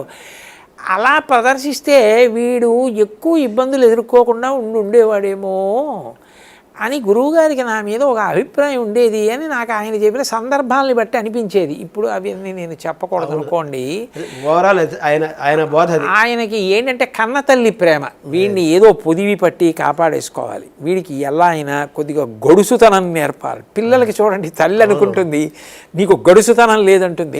అట్లా అంటే నిజంగా నేను లౌక్యం లేనివాడినే, గడుసుతనం లేనివాడినే, లేకుండా ఇన్ని ఉద్యోగాలు సమాజంలో ఇలా ఎదిరిది ఈ స్థాయికి ఎలా వచ్చా, ఈ స్థాయి కంటే నేను ఏదో పెద్ద స్థాయికి వెళ్ళిపోయాను కాదు, 2 పిల్లల్ని పెంచానా, పెళ్ళిళ్ళు చేశానా, ఉద్యోగాలు వచ్చాయా, నేను ఉద్యోగం లౌక్యం లేకుండాను గడుసుతనం లేకుండా ఎలా సాధ్యం అండి? కానీ ఏమిటంటే మా గురువుగారి దృష్టిలో నువ్వు ఇంకా కొంత గడుసుతనం ప్రదర్శించాలి అని ఆయన ఏవో సందర్భాలు ఉటంకిస్తుండేవారు. ఇదిగో నీకు ఇలా రాలేదు, నువ్వు ఎంతసేపు నీ నిబద్ధతే అంటావు, అలా వద్దురా అంటుండేవారు అప్పుడప్పుడు. అంటే అది ఆయన ప్రేమ, పాపం ఆ పిచ్చి ప్రేమ. అది ఇంకా ఆయన రాంధ్రాన్ని ఏం చేసేవారంటే ఇంకా ఆయన జపం చేసి నీకు ధారపోసేశాననేవారు. ఎందుకనంటే అది నన్ను రక్షించాలని ఆయన కోరిక. అదే అట్లాంటి గురువు ఎక్కడ దొరుకుతారండి? ఆఖరణ ఆయన గుండె ఆపరేషన్ అయ్యి బెడ్ మీదకి వచ్చారు. నేను ఇంటెన్సివ్ కేర్ యూనిట్లో ఆయన్ని చూడడానికి వెళ్ళా. నేను అంత దూరంలో ఉన్నాను, ఆయన ఇక్కడ మంచం మీద ఉన్నారు. నన్ను చూశారు, ఇంత ముఖం అయిపోయింది, వెలిగిపోయి నా చేతులు పట్టుకుని ప్రేయ్ నేను వెళ్ళిపోదాం అనుకున్నాను, నువ్వు ఉండమన్నావు అని నేనేదో ఆయన్ని నిగ్రహించేశానన్నట్లుగా, నేనేదో ఆయన్ని వెళదామన్న చోటికి వెళ్ళనివ్వకపోతే పిల్లాడు కోపడతాడు. అలా గురువుగారు మీరు ఉద్రేకపడకండి గురువుగారు, ఉద్వేగపడకూడదు, మీరు మళ్ళీ కాకినాడ వచ్చాక మనం చాలా చేయాలంటావా సరేరా, ఏమిటో చిన్నపిల్లాడు. ఇక అలాంటి వ్యక్తి నాకు జీవితంలో ఎలా దొరుకుతారండి? కానీ ఒకటి, ఆయన ఎక్కడికి పెడతారు, ఎప్పుడూ నన్ను ఆశీర్వచనం చేస్తూనే ఉంటారు. అలా చంద్రశేఖరేంద్ర సరస్వతి స్వామి లాగా ఆయన ఒక పక్క ఈయన ఒక పక్క మిమ్మల్ని చెప్తుంటారు, కాపాడుతూనే ఉంటారు. సార్ ఇటీవల మీరు టీటీడీ వాళ్ళు మిమ్మల్ని సలహాదారుడిగా నియమించుకున్నామని అన్నారు కదా, అది జరిగిందా సార్? అది ఏమాకు వచ్చిందా? అది మీ పాత్ర ఏ విధంగా ఉండబోతుంది సార్? ఇందులో విషయం ఏంటంటే శర్మగారు, నిన్ననే నాకు టీటీడీ డిప్యూటీ ఈఓ గారు ఒక ఆవిడ ఫోన్ చేశారు. నేను ఆవిడికి చెప్పా, అమ్మ నా మీద అంత నమ్మకంతో అంత గౌరవంతో నన్ను ఇలా ధర్మ ప్రచార పరిషత్తుకి గౌరవ సలహాదారుగా నియమించాలనుకున్నారు. మనసులో ఇంత నమ్మకం ఉంచుకున్నందుకు టీటీడీ ధర్మకర్తల మండలి అధ్యక్షుడికి, కార్యనిర్వహణాధికారి గారికి నా హృదయపూర్వకమైన కృతజ్ఞతలు. కానీ నేను 38 ఏళ్ళు కేంద్ర ప్రభుత్వంలో పనిచేశా. సలహాదారు అంటే ఏమిటి? ఎప్పుడైనా ఆ ధర్మ ప్రచార పరిషత్తు సమావేశం అయ్యి వాళ్ళకి ఒకటి ఏదైనా అనుమానం రావాలి, ఇది చేస్తే పనికొస్తుందా సమాజానికి అని. ఎందుకంటే అలాంటి అవకాశమే ఉండదు. అక్కడే ఉంటుంది ధర్మ ప్రచార పరిషత్తులో సభ్యులు బోర్డు అంతమంది ఉంటారు, అధ్యక్షుడు ఉంటారు, కార్యనిర్వహణాధికారి గారు ఉంటారు. వాళ్ళందరూ విశేషమైన అనుభవశాలురు. వాళ్ళకి అసలు ఆ అనుమానం వచ్చే అవకాశమే తక్కువ. అది వస్తే నన్ను అడగాలి, అడిగితే అప్పుడు అంతమందికి తట్టంది చెప్పే శక్తి నాకు ఉండాలి, సలహా. అప్పుడు కదా సలహాదారుడు అంటే. దానికి అమ్మా పదవి ఎందుకు తల్లి, అందుకని మీరు ఏమనుకోకండి, నేను ఆ పదవిని స్వీకరించట్లేదు, నాకు వద్దమ్మా. దానికి నాకు పదవులు ఇస్తే చేస్తానని ఎందుకు అనుకున్నారమ్మా? వెంకటేశ్వరుడు అఖిలాండ కోటి బ్రహ్మాండ నాయకుడు, నేను ఆయన కింకరుణ్ణి, నా ఊపిరి ఆయన, వడిబాయక తిరిగే ప్రాణబంధుడా అంటాడు అన్నమయ్య. నా ఊపిరి ఆయన, నా ఊపిరి ఆయన సేవలో దేనికైనా పనికొస్తే అది నా జీవితానికి ధన్యత. దానికి నాకు పదవి ఎందుకమ్మా? నాకు ఏ పదవి వద్దు. తిరుమల తిరుపతి దేవస్థానముల వారికి నా వలన ఈ పని జరుగుతుందని నువ్వు వచ్చి ఈ పని చేసి పెట్టు అని అడిగితే నాకు అవకాశం ఉండాలి, కానీ ఆ పని చెయ్యడానికి పరుగున వెళ్ళి చేసి పెడతా. దానికి ఈ పదవిలో ఉంటే కోటేశ్వరరావు చేస్తాడన్న మాటే లేదు. అందుకని నాకు ఏ పదవులు వద్దు తల్లి, నేను ఈ మాట చెప్పానని దయచేసి పెద్దలకి తెలియచేయండి, నేను ఏ పదవి స్వీకరించను అని చెప్పేశానండి. అంటే ఈ పదవికి సంబంధం లేకుండా వెంకటేశ్వర స్వామికి సంబంధించి ఎప్పుడైనా కానీ నా పరిధిలో ఏదైనా నేను చెప్తానని చెప్పాను. నేను చేయగలిగిన ఏ సేవ అయినా సరే, నేను ఖాళీగా ఉండాలి, చేయగలిగినదై ఉండాలి. ఏదో అక్కడ ఏదో నేను చెప్పగలిగింది ఏదైనా రమ్మన్నారనుకోండి, అప్పుడు నేను వేరొకరికి ఆ సమయంలో వస్తానని మాట ఇవ్వకుండా ఉంటే తప్పకుండా వెళ్ళి చెప్తా. ఎన్నో మాటలు వెళ్ళా. నేను చేసిన ప్రవచనాలన్నీ వెంకటేశ్వర భక్తి ఛానల్ వారికి ఇచ్చా. అంతకన్నా నాకు ధన్యత ఏముందండి, అదేం గొప్ప కాదు. దానికి పదవి ఎందుకు? అందుకని నాకు ఏ పదవి వద్దమ్మా, చేశాము 38 ఏళ్ళు చాలని చెప్పానండి. మీ సలహా చెప్తాను, ఎప్పుడైనా నేను సేవ చేస్తాను, కానీ పదవే అవసరం లేదు, సేవ చేయాలని చెప్పేశాను. అందుకని నేను ఆ పదవిని స్వీకరించలేదండి. సేవ చేయాలంటే పదవే అవసరం లేదు. అదే కదా మీ ఆలోచన. అంతే. సార్ మీరు రచనలు ఏమైనా చేయబోతున్నారా? ప్రాజెక్ట్స్ ఏమైనా, కొత్త ప్రాజెక్టులు ఏమన్నాయా, గోశాల లాంటివి? అంటే ప్రస్తుతంలోనండి నా దృష్టిలో కొన్ని విషయాలు ఉన్నాయి. ప్రత్యేకించి నేను పిల్లలకి స్ఫూర్తిదాయకమైన విషయాలు కొన్ని చెప్పాలి అనుకున్నాను. అవి చెప్పేటప్పుడు కేవలంగా ఏదో భారతం, భాగవతం, రామాయణం ఇటువంటి వాటికే కట్టుబడడం కాకుండా, ఇప్పుడు జార్జ్ బెర్నార్డ్ షా ఉన్నాడు, సివి రామన్ ఉన్నారు, అట్లాగే మోక్షగుండం విశ్వేశ్వరయ్య గారు ఉన్నారు, విన్స్టన్ చర్చిల్, జార్జ్ ఫోర్డ్, వీళ్ళందరూ, అబ్రహాం లింకన్, రవీంద్రనాథ్ ఠాగూర్, వీళ్ళందరూ లబ్ధప్రతిష్ఠులైన వ్యక్తులు, మేడం క్యూరీ, వీళ్ళందరి జీవిత చరిత్రలు చదువుతూ ఉంటే అబ్బా ఏమి కష్టపడ్డారా అనిపిస్తుంది. ఇంత కష్టపడి అంత త్యాగం చేసిన వాళ్ళు చెప్పిన అద్భుతమైన సూక్తి వాక్యాలు ఉన్నాయి. అవి పిల్లలకి స్ఫూర్తిదాయకం. అది నేను ఎక్కువసేపు అవసరం లేకుండా పిల్లల్ని దృష్టిలో పెట్టుకుని వినదగునెవ్వరు చెప్పిన అన్న శీర్షికతో చెప్పాలి అని అనుకున్నాను. అవి మొట్టమొదట 116 చెప్దామని అనుకున్నాను. మొన్ననే పూర్తి చేశా. అది ఇప్పటికీ యూట్యూబ్ ఛానల్లో వస్తోందండి. ఆ వినదగునెవ్వరు చెప్పినా అన్నది ఇప్పుడు ఏదో 90-91 నడుస్తోంది. చెప్పడం 116 పూర్తి చేసేసా. అది ఒకటి చేశానండి. రెండవది, పిల్లలకి మార్గదర్శనం చేసేటట్టుగా మంచి విషయాలు ఏవైనా చెయ్యాలి వాళ్ళ కోసము అని ప్రవచనం దేవాలయాలకి వెళ్ళి సభలకి వెళ్ళి ఎట్లా చేస్తున్నానో అట్లా నా వలన వాళ్ళకి ఏదైనా ఉపకారం కలిగితే, వాళ్ళకి వృద్ధిలోకి రావలసిన వాళ్ళు, దేశం కోసం నిలబడవలసిన వాళ్ళు కాబట్టి వాళ్ళ ప్రాంగణానికి వెళ్ళి నేను చెప్తూ ఉంటా, కళాశాలలకి పాఠశాలలకి వెడుతుంటా. అది కొంచెం ఎక్కువ చెప్దాం, ఈ ప్రవచనాన్ని తగ్గించి పిల్లలకి చెప్పేవి పెంచుకుందాము అన్నది ఒక ప్రణాళిక. ఇక మూడవది, నాకు చాలా ఇష్టమైనటువంటి విషయాల్లో ఒకటి ఏంటంటే, మహాభారతంలో భీష్ముడు ఉన్నాడు అనుకోండి, 18 పర్వాల్లో అనేక చోట్ల కనపడతాడు. మొత్తం భీష్మాచార్యుల వారి జీవితం అంతా అంత తేలిక కాదు చదివేయడానికి. భవిష్యత్ తరాల్లో పిల్లలు చదువుకోవడానికి తేలికగా మహాభారతంలోంచి భీష్ముడు, మహాభారతంలోంచి కృష్ణుడు, మహాభారతంలో అర్జునుడు, మహాభారతంలో భీముడు, ఇలా 18 పర్వాల్లోంచి తీసి చెప్పాలి అని భారతం ముఖ్య పాత్రలు అన్నీ చాలా వరకు చేశానండి. చాలా వరకు చేశా, అవన్నీ ప్రసారం అయ్యాయి కూడా. ఇప్పుడు అట్లాగే ఇంకా కొన్ని అందులోంచి చెయ్యాలి అని కోరిక ఉంది. అట్లాగే ఈ గోశాల గోసేవకి సంబంధించి కూడా నా మనసులో ఇంకా కొన్ని ఆలోచనలు ఉన్నాయి. అవి చెయ్యాలి అని చెప్పి కొంత ఆలోచన ఉంది. ఇవన్నీ కూడా భగవంతుడు తగినంత శక్తిని ఇచ్చి, ఇంకా వేరే విశాఖపట్నం అటువంటి ప్రాంతాల్లో కూడా ఇటువంటి పెట్టాలనే ఆలోచన ఉంది. అంటే ఒకప్పుడు భారతీయం అని పిల్లలకు ఒక కార్యక్రమం చేశాం.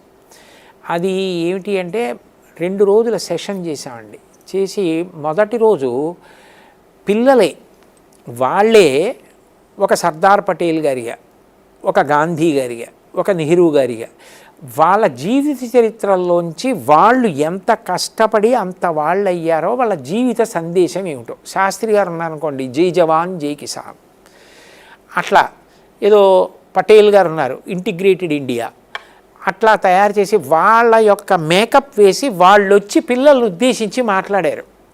ఎలా అంటే ఆ పిల్లలు వస్తుంటే సర్దార్ పటేల్ గారు వచ్చిన అనుభూతి పొందారు. అది ఎంత అనుభూతి అంటే అనుకోకుండా ఆ రోజున పటేల్ గారి పుట్టినరోజు. ఆ రోజు కార్యక్రమానికి అప్పటికి ఆంధ్రప్రదేశ్ ప్రభుత్వ ప్రధాన కార్యదర్శి L V Subrahmanyam garu, West Bengal director general of police దానికి చీఫ్ గెస్ట్గా వచ్చారు. వీళ్ళందరూ deputy prime minister of India పుట్టినరోజని వేదిక మీదకి వెళ్ళి ఆయనకి శాల్యూట్ ఇచ్చి, సిఎస్ ఏపీగా ఈయన ఆయనకి పుష్పగుచ్చం ఇచ్చి ఆయన్ని సత్కరించి అభినందనలు చెప్పి కిందకు వచ్చారు. రమేష్ గారు ఇలా అని నిజంగానండి, అది ఆ పిల్లలే దేశనాయకుల్లా మాట్లాడుతుంటే పిల్లలందరూ ఓ పటేల్ గారు ఇంత కష్టపడ్డారా, దేశం గురించి ఆయన ఇన్ని కలలు కన్నారా, శాస్త్రి గారు ఇంత కష్టపడ్డారా, వాళ్ళకి ఎంత అందుకుందోనండి. రెండో రోజున ఏం చేశామంటే దేశం కోసం పోరాటం చేసి వీరమరణం పొందినటువంటి వారి యొక్క భార్యల్ని తీసుకొచ్చాం. చాలా గౌరవంగా వాళ్ళని, మా తోబుట్టువుల్ని ఎంత గౌరవంగా తీసుకొస్తామో అంత గౌరవంగా తీసుకొచ్చి వాళ్ళని వేదిక మీద కూర్చోపెట్టి ఒక్కొక్కరి భర్త ఈ దేశం కోసం ఎంత కష్టపడి పోరాటం చేస్తూ మరణించారు చెప్పి వారిని సత్కరించాం. మీరు చెప్తే నమ్మరు శర్మగారు, పిల్లలందరికీ రోమాంచితమైపోయి దేశభక్తితో ఊగిపోయి వాళ్ళందరూ అట్లా నిలబడి వాళ్ళందరికీ పూర్తి అయిపోయిన తర్వాత ఆ కార్యక్రమం జనగణమన జరుగుతుంటే దీపాలు చేత్తో పట్టుకుని ఉర్రు తొలగిపోయారండి దేశభక్తితో. భారతీయం అన్న పేరుతో చేశాం. భారతమాత యొక్క విగ్రహాన్ని తయారు చేయించి మహానుభావుడు మా గురువుగారు శివ సాన్నిధ్యంలో ఉండుంటారు, ఆయన భారతమాత మీద 108 నామాలు నేను రాస్తే వాటిని పరిష్కారం చేశారు. అష్టోత్తర శతనామావళితో భారతమాతకి పూజ చేశాం. గోమాతలాగా భారతమాతకి 108 నామాలతో పూజ చేసి గొప్ప గొప్ప హారతులు, అంటే త్రివిధ దళాధిపతులు, చక్రవర్తులు, సప్తద్వీపాలు ఇవన్నీ ఇస్తున్నట్టుగా సంగీతంతో కలిపి హారతులు ఇచ్చాం. వాళ్ళకి భారతదేశ ఔన్నత్యం, ఈ దేశ నాయకులు ఎంతంత గొప్పవాళ్ళు. ఒకళ్ళు ఎంఎస్ సుబ్బలక్ష్మి వేశారు, ఒకళ్ళు దుర్గాబాయి దేశ్ముఖ్ వేశారు, ఒకళ్ళు తరిగొండ వెంగమాంబ గారు వేశారు. వాళ్ళే పిల్లలే పాత్రలు వేసి మేకప్ వేసుకొచ్చి మాట్లాడేవారు. వాళ్ళకి ఎంత హత్తుకుందోనండి. నాకు ప్రగాఢమైన కోరిక ఏమిటంటే ఆ భారతీయం లాంటి కార్యక్రమాలు అనేక చోట్ల చెయ్యాలనుంది. ఎందుకంటే అది పిల్లల్లో ఎంత స్ఫూర్తి నింపిందో నేను చూశాను. అటువంటి కార్యక్రమాలు కొంచెం అవి డబ్బు ఖర్చుతో కూడుకున్న విషయాలు, చిన్న విషయాలు చేసి చెయ్యాలి. అవి వివిధ ప్రాంతాల్లో చెయ్యాలి అని స్కూల్స్ చాలా ఉన్నాయి. వాళ్ళు ఆర్థికంగా శక్తిమంతులు, కానీ వాళ్ళకి దీని మీద అనురక్తి ఉండాలి. అప్పుడు ప్రభుత్వాలు ఇన్వాల్వ్ చేసి అనేక పట్టణాల్లో ఈ భారతీయం కార్యక్రమాన్ని చెయ్యాలని, తద్వారా పిల్లలందరిలోనూ దేశభక్తి గురించి ఒక గొప్ప స్పృహ కలగాలని, మనం ఉపన్యాసం చెప్పడం కాదు, పిల్లల్ని అలా చెప్పించాలని. ఇది ఆఖరికి నేను కంచి కామకోటి పీఠాధిపతులు శంకర విజయేంద్ర సరస్వతి స్వామి వారి ఎదురుగుండా చేయించాను ఈ పిల్లలు చెప్పిన కార్యక్రమం. ఆయన కూడా చాలా సంతోషించారు అది చూసి, చాలా బాగుందని. అట్లా చెయ్యాలి, చేసి దేశభక్తిని బాగా నింపాలి ప్రజల్లో. ప్రత్యేకించి విద్యార్థుల్లో దేశభక్తి నాటడానికి ఇది ఉపయోగపడుతుంది. ఇది ఆంధ్రప్రదేశ్లో అన్ని చోట్ల చెయ్యాలి అని నాకు ఒక గొప్ప కోరిక ఉందండి. కాకినాడలో చేశా, చాలా విజయవంతమైంది. ఇప్పుడు దాన్ని మిగిలిన ఊళ్ళల్లో చెయ్యాలి. దానికోసం ఆలోచన ఉంది. ఆ పైన భగవంతుడు అనుగ్రహం ఉండాలి కదండి. అంటే పిల్లలలో దేశభక్తిని దైవభక్తిని నింపాలనేది, గోమాత పట్ల గౌరవాన్ని పెంచాలనేది, గోసంపదను పెంచాలనేది మీ యొక్క అభిప్రాయం, ఆలోచన.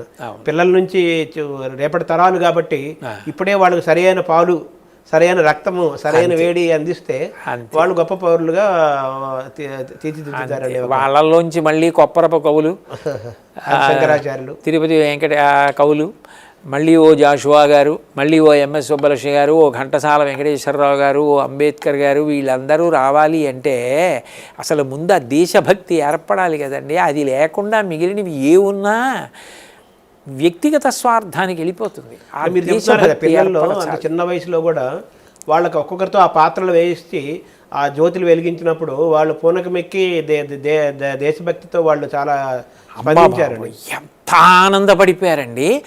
మేము ఈ దేశంలో బిడ్డలం, మేము భారతీయులమని ఆ రోజుల్లో పిల్లలు. మీకు ఆశ్చర్యకరమైన విషయం చెప్తా, మా వాళ్ళందరికీ తెలుసు, వాళ్ళందరికీ పలహారాలు పెట్టాం. వాళ్ళు పలహారాలు చేస్తుంటే నేను అందులోకి వెళ్ళా. అంటే చోటు సరిపోక, హాల్ సరిపోక వేరే హాల్లో కూడా కూర్చోబెట్టి లైవ్ ఇవ్వాల్సి వచ్చింది. వాళ్ళు నన్ను చూస్తానంటే నేను లోపలికి వెళ్ళా. లోపలికి వెళ్తే పిల్లలందరూ ఏ ప్రాంప్టింగ్ లేకుండా లేచి నిలబడి ఏకకంఠంతో మీరు మా ఊరు వచ్చి కార్యక్రమం చేయండి, ఈ కార్యక్రమం చేయండి అని ఎంతమంది పిల్లలు అడిగారు. అంటే పిల్లల్లో దేశభక్తి గురించి చెప్పాలి, కానీ ఎంత అందుతుందో చూడండి. అది ప్రభుత్వాల ద్వారా కూడా జరగలేదు. ప్రభుత్వ స్కూల్స్ కూడా ఇప్పుడు మీరు మీ సలహాలు వాళ్ళు కోరుకుంటున్నారు కాబట్టి మీరు సలహాదారుడిగా ఉండకపోయినా మీ అధికారికంగా మీ సలహాలు వారు కోరుకుంటున్నారు కాబట్టి అటు దైవ కార్యక్రమం చేద్దాం, ఇటు దేశ కార్యక్రమం చేద్దామని మీరు చెప్తే ఇప్పుడు ఒకటే అనుకుంటున్నాను శర్మ గారు, కాకినాడలో జరిపగలిగేంత భారీ స్థాయిలో అంటే ఇక్కడ నా చుట్టూ ఉండే వాళ్ళ సంఖ్య ఎక్కువ, తక్కువ ఉన్న 50 మంది పిల్లలతోనైనా నా శక్తి మేరకి ప్రతి ఊళ్ళో చేద్దాం. నేను ప్రవచనానికి వస్తా, మీరు ఎటు నాకు పావలా ఇవ్వక్కర్లా. నేను చెప్పినట్టు మీరు 4 పాత్రలు తయారు చేసి పిల్లలతో మాట్లాడించి 100 మంది పిల్లల్ని పెట్టండి, మీ ఊరు వచ్చి ప్రవచనం చేస్తా అనైనా సరే కష్టపడి ప్రతి చోట ఈ స్పీచెస్ పట్టుకెళ్ళి అవన్నీ నేను తయారు చేసినవే, బయోగ్రఫీస్ చదివి అవన్నీ పిల్లలతో వేయించి, ఆ రోజుల్లో బిఆర్ అంబేద్కర్ వేసినటువంటి వాడు వేదిక మీద నడుస్తూ ఉంటే వీళ్ళందరికీ తెలుసు అసలు అంబేద్కరే వచ్చి కదులుతుంటే ఎలా ఉందో అలా చేశాడు వాడు. అదే విశ్వనాథ్ అంటాడు, నన్నయ్యే తిక్కన్నయ్య నన్ను ఆవేశించరే అంటాడు. వాళ్ళు విచిత్రం ఏమిటంటేనండి, పిల్లలు మేము బాగా చెయ్యాలని వాళ్ళు అంతకుముందు ఆ నాయకులు కదిలితే ఎలా కదిలారు, ఎలా మాట్లాడారు, ఇప్పుడున్న సాంకేతిక సహకారంతో చూసి అంత నిష్ణాతులై అలా పుస్తకం పట్టుకుని అలా కదిలి మాట్లాడాడు. అసలు సర్దార్ పటేల్ వేసిన వాడైతే ముమ్మూర్తులా మళ్ళీ మేము అందరం సర్దార్ పటేల్ గారిని చూసామనుకున్నాం. అంటే వాళ్ళలో అంత ఉంది. అమ్మ బాబోయ్, ఎంఎస్ సుబ్బలక్ష్మి గారు వేసిన అమ్మాయి అయితే ఏమిటి, తరిగొండ ఒకటేమిటి, ఆ పిల్లలందరూ ఇక్కడ శ్రీప్రకాష్ అని విద్యా సంస్థ ఉంది, అందరూ దాని పిల్లలే. ఆ యజమాని అంత ప్రేమతో చేయించాడు. మీ గోశాలలోనే ఇటువంటి గోశాలలో అవకాశాన్ని బట్టి విశాఖపట్నం, విజయవాడ, మిగతా ప్రాంతాల్లో కూడా మీరు పెట్టాలని ఒక సంకల్పం ఉంది కదా, పెట్టించాలి వాటెవర్. అక్కడ మీరు ఒక కేంద్రాన్ని, ఒక నిరంతరం ఇదే గోశాల నుండి అక్కడ పెట్టే చోట ఒక ఇటువంటి ఇంత ప్లేస్ సరిపోతుంది కదా. అవును, వీటిని అలా మలుచుకుంటూ వెళ్ళిపోవచ్చు. చెయ్యొచ్చు శర్మ గారు. Where there is will there is వే. తప్పకుండా భగవంతుడు అనుగ్రహిస్తాడు. నేను ఆ కార్యక్రమం చేశాను, పిల్లల్లో దేశభక్తి గురించి చెప్పగలిగానన్న తృప్తి నాకు కలుగుతుందని పరిపూర్ణమైన విశ్వాసం నాకుంది శర్మ. మీకు ఎక్కువ ఈ ఆలోచనలన్నీ మీలో ఒక నవ యవ్వనాన్ని, ఒక బాల్యాన్ని రెండు తీసుకొస్తున్నాయి కదా మీలో. ఏమో మీరు ఆలోచనలు మీరు చెప్తుంటే మీరే పిల్లలైపోయారు. అది చెయ్యాలని చాలా పూనికుంది, ఇవన్నీ ఉన్నాయి ఆలోచనలు. ఏదో పిల్లలకి చెయ్యాలి, చాలా పిల్లల కోసం చాలా సమయాన్ని నేను కేటాయించాలని తాపత్రయం ఉందండి. దానికోసం ఇదిగో వినదగునెవ్వరు చెప్పిన శీర్షికతో మొదలెట్టాను. పుస్తకాలు కూడా తీసుకొస్తారా? పుస్తకాలుగా కూడా ఆ తర్వాత మరి ఇప్పుడు మీరు అన్నారు, మీ నోటి వెంట వచ్చిన మాటది పుస్తకాలు అవుతుందేమో. అది రచనగా ఉంటే. అవునండి, ఎలాగో మీ స్పీచెస్ ఉన్నాయి, రచనగా ఉంటే సరే. అవునండి. సరే, ఇన్ని కోట్ల మందికి నేల నుంచి మీరు ఆనందాన్ని ఇచ్చారు, జ్ఞానానందం అంటారు కదా, జ్ఞానం వల్ల ఆనందం కలుగుతుంది కదా, ఇచ్చారు కదా. మీరు బాధపడిన సందర్భం ఏమైనా ఉందా? అంటే బాధపడిన సందర్భాలు లేవు అని అన్న కానండి, బాధపడిన సందర్భాలు ఉన్నాయి. ఎప్పుడంటే ఒక్కొక్కసారి నేను సరిగ్గా అర్థం కానప్పుడు, అయ్యో అర్థమయ్యేటట్టుగా నేను సరిగ్గా చెప్పలేకపోయానా అని బాధపడ్డ రోజులు ఉన్నాయి. అన్నిటికన్నా నేను ఎక్కువ బాధపడింది ఎప్పుడు అంటే, ఏమిటో మరి ఇంకా నేను ఏదో చెయ్యగలిగిన శక్తి ఉండి కూడా నేను చెయ్యగలిగినంత చెయ్యలేదేమో అన్న బాధ కూడా అప్పుడప్పుడు ఉంటుంటుంది. ఎందుకంటే చాలా కాలం ఉద్యోగంలో ఉండిపోవడంలో ఇంకా నేను అంటే భగవంతుడు ఇచ్చిన శక్తి మేరకి ఇంకా ఇది చెయ్యలేకపోయాను. అంటే ఈ వనరులు ఇప్పుడు భారతీయమే ఉంది, ఇది ఇన్ని ఊళ్ళల్లో ఎలా చేయాలి, ఎలా వనరులు సమకూర్చాలి అన్న విషయంలో కొంచెం అనుమానం అనవసరంగా పెట్టుకున్నానేమో, నేను కొంచెం ధైర్యంగా వెళ్ళుంటే చేసి ఉండగలిగేవాడినేమో అని అనిపిస్తుంటుంది. అప్పుడు బాధేస్తుంటుంది. ఎందుకని అంటున్నానంటే ఈ భారతీయం కార్యక్రమం ప్రారంభం చేసినప్పుడు ఈ సంగీతం విషయంలో కొంచెం ఎలా హారతులు ఇచ్చేటప్పుడు ఇవన్నీ సముద్రాలు వస్తున్నట్టు, అగ్నిహోత్రం, పర్వతాలు, ఇవన్నీ ఎఫెక్ట్స్. అంటే డాక్టర్ సుబ్రహ్మణ్యం గారు ఉన్నారు హైదరాబాద్లో, ఆయన గురువుగారు నేను చేయిస్తాను ఎక్సలెంట్గా చేయించారు. అట్లాగే జాతీయ నాయకులకు సంబంధించి ఒక గొప్ప ఎగ్జిబిషనే తయారు చేశారు. అసలు మా కార్యకర్తలు అయితే నిద్రాహారాలు మాని పనిచేశారు. అంత బాగా జరిగింది కదా. నేను ఇటువంటి కార్యక్రమాలని ఎందుకు చెయ్యలేదు? ఇంకా ఎంతసేపు ఏదో ఈ ఉపన్యాసాలను ఉండిపోయాను. కానీ ఇవి చేస్తే పిల్లల్లో అంత దేశభక్తితో పిల్లలు ఉర్రు తొలగిపోవడం చూశా కదా, అది నేను ఇంకా బాగా ఎక్కువ చేసి ఉండాల్సింది అని ఉంది. అందుకని ఇప్పుడు మీరు అన్నారే భవిష్యత్ ప్రణాళికగా దీన్ని బాగా పెట్టుకుందామని అనుకుంటున్నాను శర్మ గారు. అంటే చేయాల్సింది చేయలేకపోయినా గతంలో చేసుంటే బాగుండేదని అది మాత్రం కొంచెం బాధ ఉందండి. అంటే మీ ప్రవచనాల వల్ల ఎవరైనా అపార్థం చేసుకోవటం కానీ, లేకపోతే ఏదైనా కానీ వాళ్ళు దీనివల్ల ఏదైనా ఒక విమర్శలు ఎదుర్కొన్న సందర్భాన్ని మీరు ఎలా జయించారు? మీరు ఒకటి, నేను అటువంటిది రాగానే ముందు చేసే పని ఏమిటంటే భగవంతుడి దగ్గరికి వెళ్ళో నమస్కారం పెడతా. స్వామి, నేను ఎప్పుడైనా ప్రవచనం చేయడానికి వెళ్ళేటప్పుడు ఎవరినైనా నింద చేద్దామన్న ఉద్దేశం నా మనసులో ఉంటుందో ఉండదో నీకు తప్ప ప్రపంచంలో ఎవరికీ తెలియదు. నా చిత్తశుద్ధి నీకు తెలుసు. ఒకరిని నింద చేయడం కోసం కష్టపడి పంచెకట్టుకుని ప్రవచనానికి వెళ్ళి మైకు ముందు కూర్చుని ఉపన్యాసం చేయవలసిన అవసరం లేదు. ఏదో చెప్పాలి, మంచి చెయ్యాలన్న తాపత్రయం తప్ప ఇంకొకటి లేదు. కానీ ఒక్కొక్కసారి ఇటువంటి సందర్భాలు ఏర్పడుతున్నాయి. నీ అనుగ్రహం చేత నా సహృదయము అర్థమై వారు నాకు స్నేహితులగుదురుగాక, నా మనసు వారికి అర్థమగుగాక అని నేను ముందు ప్రార్థన చేసి నేను శాంతంగా, ప్రసన్నంగా, స్నేహభావంతో ఉండడానికి ప్రయత్నిస్తారండి. ఒకవేళ ఇది నా తప్పే, నేను అలా అనకుండా ఉంటే బాగుండేదేమో అనిపిస్తే, మీ మనసుకి బాధ కలిగితే నన్ను క్షమించండి అని చెప్పడం కృతకంగా కాదు, త్రికరణ శుద్ధిగా చెప్పడానికి వెనకాడం. అంటే కాలం గొప్పది కాదు. కాలం గొప్పతనం అంటేనండి ఒక్కొక్కసారి కాలంలో కొన్ని గాయాలు మారిపోతుంటాయి. నా విషయంలో అనుభవాలుగా మారుతుంటాయి. ఇది ఈ విషయంలో మనం ఇంకొంచెం శ్రద్ధ పెట్టి జాగ్రత్త పడవలసి ఉంటుందన్నమాట. సమాజంలో ఇటువంటి పోకడలు వస్తున్నాయి కాబట్టి జాగ్రత్త పడాలి అని. ఎందుకంటే మీరు ఒక ఉపన్యాసం చెప్పేటప్పుడు మధ్యలో ఒక వాక్యాన్ని తీశారనుకోండి ఇబ్బంది వస్తుంది. ఎందుకంటే ఇప్పుడు మీరే ఓ ఉపాధ్యాయుడు, నేను విద్యార్థి అనుకోండి, రేపు కూడా నువ్వు హోంవర్క్ చేసుకురాకుండా ఉంటే నిన్ను చితక్కొట్టేస్తానన్నారు అనుకోండి. నేను మిగిలిందంతా నిన్ను చితక్కొట్టేస్తానన్నది ఒక్కటే తీసి మీరు మా అమ్మగారికి, నాన్నగారికి, మా అన్నయ్యకి, మా తమ్ముడికి తీసుకొచ్చి వినిపించారనుకోండి. అప్పుడు సహజంగా వాళ్ళు ఏమనుకుంటారు, నేను వాడిని చితక్కొట్టేద్దాం అనుకున్నానంటారు. మీరు అప్పటికి అలా కొన్ని వేల మాటలు మాట్లాడేసిన తర్వాత మీరు ఎన్ని వేల మాటలు మాట్లాడిన దాంట్లో ఎక్కడ ఈ వాక్యం వచ్చిందో దానికి ముందేమన్నారో మీరు గుర్తు తెచ్చుకో చూడటం మీకు సాధ్యమా? అవును, సాధ్యం కాదు. అది లోకానికి అంత ఓపిక కూడా లేదు. ఇది కొంచెం ఇబ్బందికరమైన విషయం. అక్కడ సామాజిక కర్తవ్యాన్ని దృష్టిలో పెట్టుకుని అందరూ సంయమనంతో ప్రవర్తించాలి.